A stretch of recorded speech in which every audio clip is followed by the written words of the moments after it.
Hello, welcome back to the class of Laplace transformation.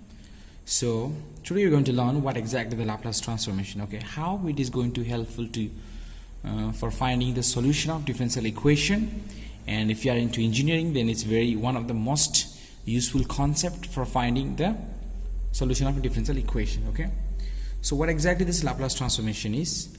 We are given a function with some parameter, so that the function of parameter will completely transform into a function of other parameter. So basically, if f is a function with parameter t, then that will transform into some function with parameter s. Okay, so basically Laplace transformation is denoted like this, a capital L. Okay, capital L. If basically this L will act as a machine. If you are putting this f of t as a function inside this machine, then that will transform into a function of some s. Okay, so I'm going to define what exactly this Laplace transformation function. So basically, if L is a Laplace transformation, and suppose f of t is a function, okay, so that is defined as a integral from 0 to infinity. So basically this is a improper integral. So e to the power minus st into what, f of t into dt. Okay, that is a definition. Okay, you remember that this is one of the important definition. So I'm going to see the limit is from 0 to infinity. So I'm going to find, suppose f of t is equal to 1. Okay, if f of t is 1, then after doing transformation, what kind of transformation? Laplace transformation. What exactly this is going to transform into something else. Okay, so you here remember that f of t is equal to 1. Remember, f of t is equal to 1. So I'm going to transform this 1 into some function of s. Now in this, here it is that variable t is not given, it is just a constant. So let's see. So here it is equal to 0 to, according to the definition, 0 to infinity. Okay, here I'm going to put e to the power minus st into, what is f of t? F of t is nothing but 1. So I'm going to replace f of t is equal to 1 into dt. Okay, so here I can write this improper integral into like this also. Limit, if I am making n tends to infinity, then this is limit from 0 to n, because n tends to infinity, that is the same thing. So e to the power minus st into 1 into anything. So e to the power minus st into 1 is what? E to the power minus st into dt. Okay, so this is now our integral. So we are going to find the solution for this one. Okay, exactly where this function is going to converge. So now I can see that so this one become definite integral now, and we can make this n tends to infinity and e to the minus st. We know that to integrate this way, to make this antiderivative, this will be minus 1 by s. Okay, and this will be e to the minus st, and this is what, 0 to n. This will be limit n tends to infinity. Okay, now limit n tends to infinity, minus 1 by s. Now this will become, instead of t you put n, so e to the power minus what, s into n minus e to the power 0. Okay, e to the power this upper limit minus e to the power this lower limit. So we know that limit n tends to infinity, this will be minus 1 by s. This will become what, e to the power minus s into n minus e to the power 0 is nothing but 1. Okay, now you put n tends to infinity, so make this n tends to infinity. So here the power of e is minus sn. So this one we can convert it into like this, limit n tends to infinity minus 1 by s. This one I can make the power of e is positive by what, making 1 by e to the power sn minus 1. Okay, so this 1 by s is what, this is independent of n, so I will make independent, I will put this one outside. So now 1 by e to the power, since n tends to infinity, so it is going to be infinity. Okay, minus 1 now.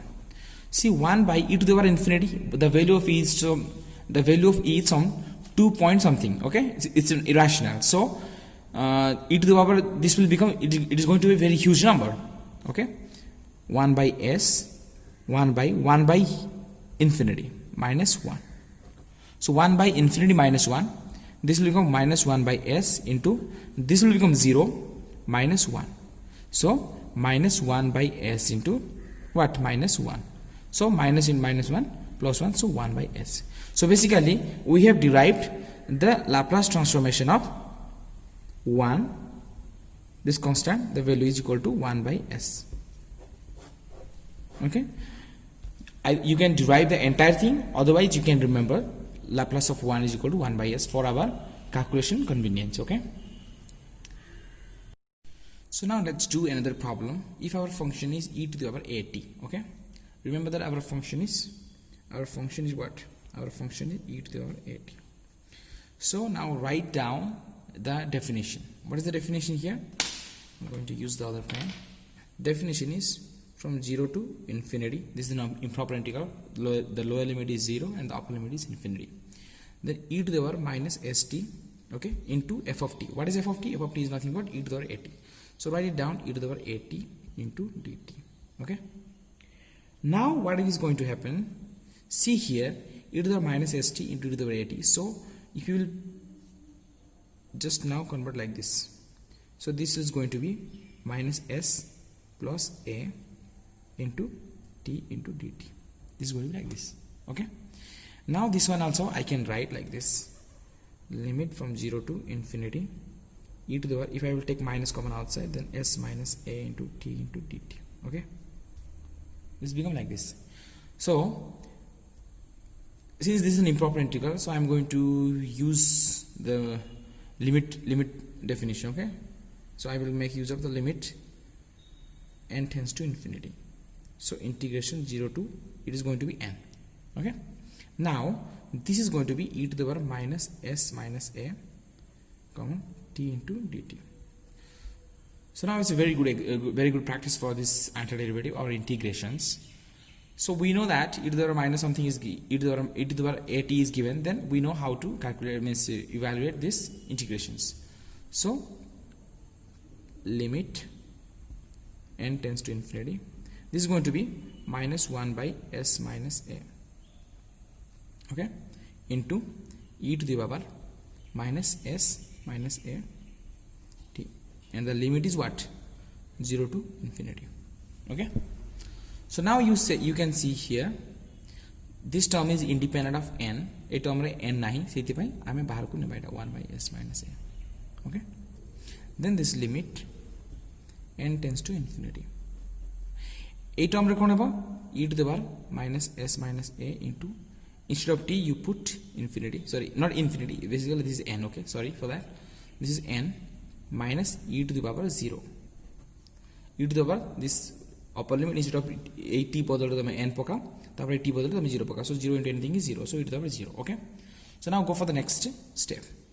So minus 1 by s minus a into limit n tends to infinity. So a e ro power hoche kete minus s minus a into n. So we can convert this power into positive power by how you are going to convert? By making 1 by e to the power s minus a into n, minus e to the power 0 is equal to what? Nothing but 1. Okay, now you can see here minus 1 by s minus a. Now you put limit n tends to infinity. So if you put n tends to infinity, this is going to be the denominator term is going to be very huge number. So it is what? 1 by infinity minus 1. So 1 by infinity is nothing but what? 0. So minus 1 by s minus a into, this is going to be at 0 minus 1. So 0 minus 1 is nothing but minus 1. So minus 1 into minus 1 is plus 1. So answer is what? 1 by s minus a. Now you can see that this was our question. So Laplace transformation of e to the power at, Laplace transformation of e to the power at is equal to 1 by s minus a. If this is given a, then this is going to be s minus a. If this is going to be minus a, then it is going to be plus a. Okay, I hope that this is going to be helpful. So you don't need to remember every steps, but yes, if you want to know exactly how this is happening, then you must know this one. Otherwise you can shortcut remember e to the power Laplace transformation of this is L, okay, Laplace transformation of e to the power minus at is equal to 1 by s minus s plus a, or Laplace transformation of e to the power at is equal to 1 by s minus a. If it is plus, then it is going to be s minus a. If it is going to minus, then it is going to be s plus a. Okay, this is the one of and two another what formulation.